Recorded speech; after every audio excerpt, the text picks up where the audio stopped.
మహారాష్ట్ర దంగల్ ఇప్పుడిదే political epicentre. ఈ పోరులో అన్ని పార్టీలు అగ్ని పరీక్షనే ఎదుర్కొంటున్నాయి.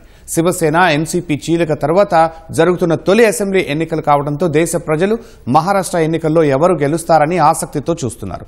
హర్యానా ఎన్నికల తర్వాత జోరు మీదున్న భాజపా మహాయుతి కూటమి పేరుతో చీలిపోయిన అజిత్ పవార్, ఏక్నాథ్ సింధేతో జట్టుకట్టగా యూబీటీ శివసేన, కాంగ్రెస్, ఎన్సీపీ శరద్ పవార్ మహావికాస్ అఘాడీగా కలిసి బరిలో దిగనున్నాయి. పార్టీల చీలికలు, కీలకమైన మరాఠా రిజర్వేషన్లు, రైతుల సమస్యలే ఎన్నికల సమరంలో కీలకం కానున్నాయి. మరి ప్రజా తీర్పు ఎలా ఉండనుంది ఇప్పుడు చూద్దాం.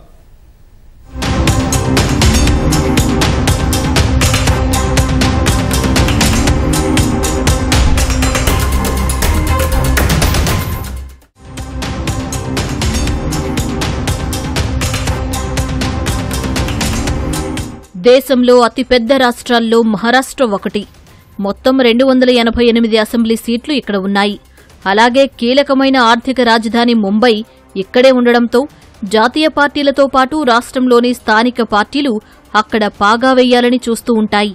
నవంబర్ 30న జరగనున్న శాసనసభ ఎన్నికల కోసం అన్ని పార్టీలు అస్త్రశస్త్రాలతో సిద్ధమయ్యాయి. గెలుపే లక్ష్యంగా వ్యూహ ప్రతివ్యూహాలు రచిస్తున్నాయి. లోక్సభ ఎన్నికల ఫలితాలు పునరావృతం చేయాలని మహావికాస్ అఘాడీ పట్టుదలతో ఉండగా, గెలుపుతో పూర్వ వైభవం సాధించాలని మహాయుతి సంకల్పం తీసుకుంది.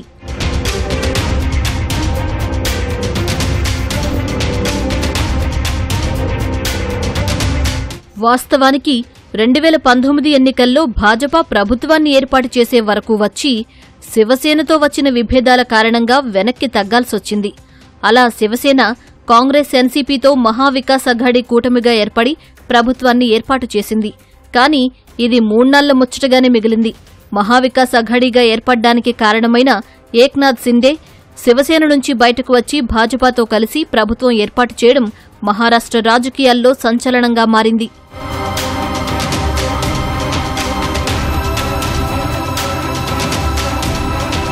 మహారాష్ట్రలో కుర్చీల ఆట అనేది మొదటి నుంచి ఉన్నా 2019 నుంచి ఇది ఎక్కువైంది. ఏక్నాథ్ సిండే భాజపాతో కలిసి సీఎం పదవి అధిష్ఠించగా మరో ఏడాదికే పవార్ వర్గంలో అసమ్మతితో అజిత్ పవార్ కూడా భాజపా గూటికే వచ్చేశాడు. ఈ ఇద్దరూ భాజపాతో పొత్తు పెట్టుకుని పదవులు తీసుకున్నారు. అయితే శివసేనకు గట్టి షాక్ ఇవ్వడానికే భాజపా మైండ్ గేమ్ ఆడిందని నిపుణులు విశ్లేషిస్తున్నారు. కానీ ఎటువంటి గుర్తు లేకపోయినప్పటికీ ఇటీవల జరిగిన లోక్సభ ఎన్నికల్లో ఏక్నాథ్ షిండే ప్రభుత్వానికి గట్టి షాక్ ఇస్తూ ఉద్ధవ్ ఠాక్రే శివసేన ముంబైలో 4 స్థానాలకు 3 గెలుచుకుంది. ఇండియా కూటమి సత్తా చాటింది. దీంతో భాజపా నేతృత్వంలోని మహాయుతి కూటమి ఆత్మరక్షణలో పడినట్టు తెలుస్తోంది. శాసనసభ ఎన్నికల వేళ ఇది 2 కూటముల పరిస్థితి.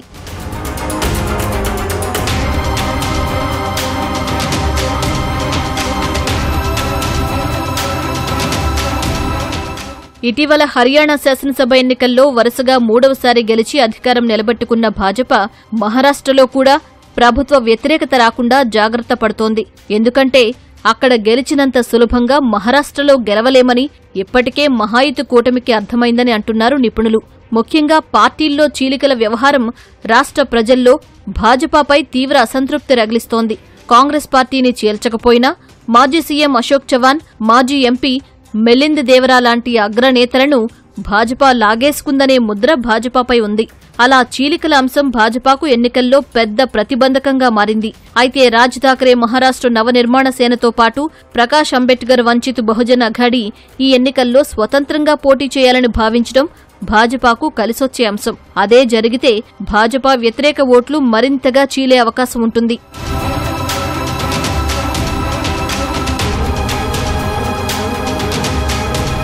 మహారాష్ట్రలో కుల, మత రాజకీయాలు చాలా ఎక్కువే. ఇక్కడ మరాఠా, ముస్లిం, దళితుల ఓట్లు చాలా కీలకం. మరాఠా రిజర్వేషన్ అనేది ఎప్పటినుంచో రాష్ట్రంలో నలుగుతున్న సమస్య. ఎందుకంటే వీరు రాష్ట్ర జనాభాలో 30% ఉన్నారు.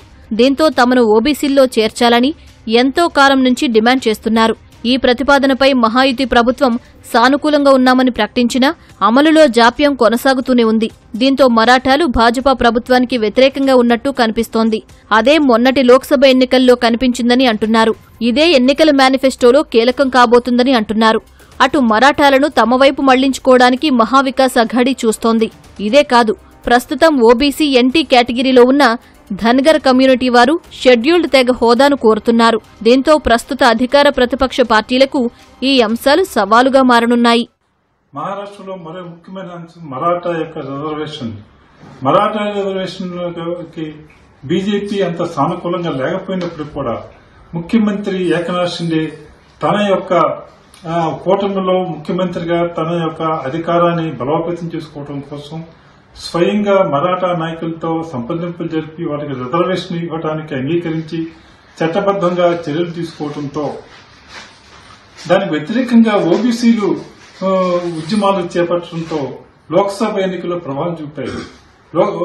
మరాఠాల ప్రాబల్యమైనటువంటి 8 నియోజకవర్గాల్లో 6 నియోజకవర్గాల్లో బీజేపీ కూటమి ఓటమి చెందింది. ఈ యొక్క మరాఠా రిజర్వేషన్ యొక్క అంశం కూడా ఈ అసెంబ్లీ ఎన్నికల్లో విశేషమైన ప్రభావం చూపేటువంటి అవకాశం ఉంది. రైతుల సమస్యలు కూడా మహారాష్ట్ర ఎన్నికల్లో కీలకం కానున్నాయి. ఇక్కడ పండే పత్తి, సోయాబీన్, ఉల్లి వంటి పంటలకు మద్దతు ధర అనేది చాలా కీలకమైన అంశం. కీలక పంటల ధరలు తగ్గడంతో లోక్సభ ఎన్నికల్లో 18 స్థానాల్లో భాజపాపై ప్రభావం పడింది. ఈ నేపథ్యంలోనే పార్టీలు మేనిఫెస్టో సిద్ధం చేసే అవకాశం కనిపిస్తోంది. అటు సీట్ల పంపకంలోనూ పార్టీలకు తలనొప్పులే కనిపిస్తున్నాయి. గత ఎన్నికల పరిణామాలు, నేతల జంపింగ్ల అనంతరం సీట్లపై పార్టీలు చాలా ఆశలే పెట్టుకున్నాయి. మెజారిటీ పరంగా కాంగ్రెస్, భాజపా ఎక్కువ స్థానాల్లో పోటీలో నిలుస్తున్నా మ్యాజిక్ ఫిగర్ను అందుకోవాలంటే మాత్రం స్థానిక పార్టీల బలం తప్పనిసరి. అయితే పార్టీలను చీల్చిన ఏక్నాథ్ షిండే, అజిత్ పవార్లకు ఈ ఎన్నిక అత్యంత కీలకమనే చెప్పుకోవాలి. మహారాష్ట్రలో జరగనున్న ఎన్నికలు ఎన్ని అంశాలను ప్రభావితం చేసినా పార్టీల చీలికలు అనే అంశం ఓట్లను చీల్చనుంది. అందుకే పార్టీల మధ్య కాదు, వ్యక్తుల మధ్య పోటీ అన్నది సుస్పష్టమైంది. ఏక్నాథ్ షిండే, అజిత్ పవార్ వర్సెస్ ఉద్దవ్ ఠాక్రే, శరద్ పవార్, ప్రస్తుతం ఇవే పేర్లు వినిపిస్తున్నాయి. వీరికి ఈ ఎన్నికలు చావో రేవో. అందుకే మహారాష్ట్ర రాజకీయాల్లో ఎన్నడూ లేనంత ఆసక్తి ప్రస్తుతం నెలకొంది.